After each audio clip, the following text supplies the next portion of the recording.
ভাইরে, আমাদের ঢালিউডটা তো মোটামুটি বলিউডে পরিণত হয়েছে। আমাদের দেশের অজনপ্রিয় নায়ক জয় চৌধুরীর ভক্তরা নাকি মাঝে মাঝে রণবীর কাপুরের সঙ্গে তার মিল পান। এই কথা শোনার পর এখন আপনারা অনেকেই বলতে পারেন কোথায় কাশ্মীরি ফুল আর কোথায় বগলের চুল। আবার কেউ বলতে পারেন যেই কথা বলছে তার নামে মানহানি মামলা করা উচিত। যারা সত্যি সত্যি ভাবছেন তার কোনো ভক্তি হয়তো রণবীরের সাথে তার মিল খুঁজে পেয়েছে, তারা আসলে বোকার রাজ্যে বসবাস করছেন।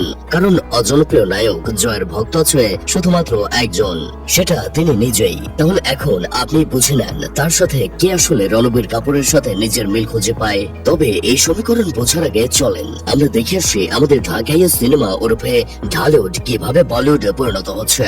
এই জিনিসটা বোঝাতে সর্বপ্রথমে আসতে হবে আমাদের অসম্ভবকে সম্ভব করা নায়ক আনান্তা ভাইয়ের কাছে। কারণ তিনি হচ্ছে আমাদের দেশের শাহরুখ খান। কারণ তার স্ত্রী মাঝে মাঝে তাকে বলিউড বাদশার সাথে তুলনা করেন। অন্যদিকে আমাদের আনান্তা ভাইয়ের আপন স্ত্রী বর্ষা চৌধুরীকে অনেকে দীপিকা পাডুকোনের সাথে মিলিয়ে ফেলেন। আর যারা মিলাতে পারেন না তাদের বর্ষা চৌধুরী চোখের ডাক্তার দেখাতে বলেন। এখন অবশ্য বুঝে গেছেন বলিউডের ভাইজানের মতো কাকে লাগে। হ্যাঁ, আপনি যেটা ভাবছেন তাকেই ভাইজানের মতো লাগে। আমাদের দেশের হারিয়ে যাওয়া ডিগবাজি স্টার জায়েদ খানই একমাত্র নায়ক যিনি ঢালিউডে সালমান খানের রিপ্লেস করতে পারেন।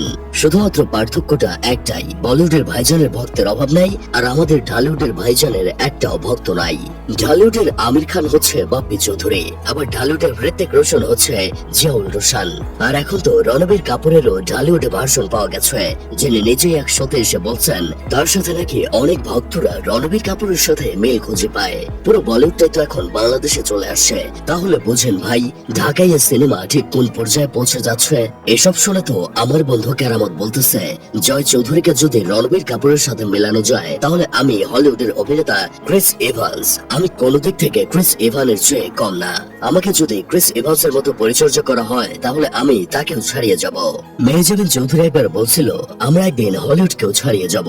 এভাবে চলতে থাকলে অবশ্য হলিউডকে ছাড়িয়ে যাওয়া আমাদের কাছে কোনো ব্যাপারই না। কারণ যেখানে অজনপ্রিয় নায়ক জয় চৌধুরী রণবীর কাপুর হয়ে যাচ্ছে সেখানে কয়েকদিন পর হলিউডকে ছাড়িয়ে যাওয়া তো স্বাভাবিক ব্যাপার।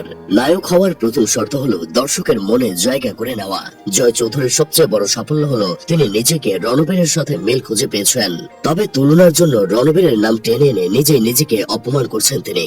রণবীর কাপুরের সিনেমা ফ্লপ হলেও তার ভক্তদের উন্মাদনা থাকে আর স্টারডম থাকে। জয় চৌধুরীর সিনেমা হিট তো দূরে থাক, সিনেমা রিলিজ হলে সিনেমার পরিচালক সিনেমার বাজেটের টাকাই তুলতে পারে না। সিনেমা হলে পরিচালক নায়ক আর নায়িকা ছাড়া আর কেউ যায় না তাদের সিনেমা দেখতে।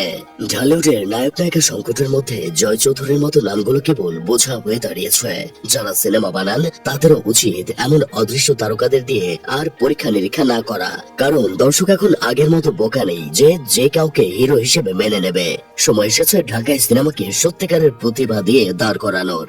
যাই হোক, শেষমেশ আমি গোলাম হোসেন একটা কাজের কথা কই, যে নায়ককে তুলনা করার মতো কিছুই নাই অথচ দিবার স্বপ্নে রেখে রণবীরের পাশে নিজেকে বসিয়ে দেয়, তখন সেটাই হয় সবচেয়ে বড় কৌতুক। আর এই কৌতুকে টিকে আছে ঢালিউডের অজনপ্রিয় নায়ক জয় চৌধুরীর নাম।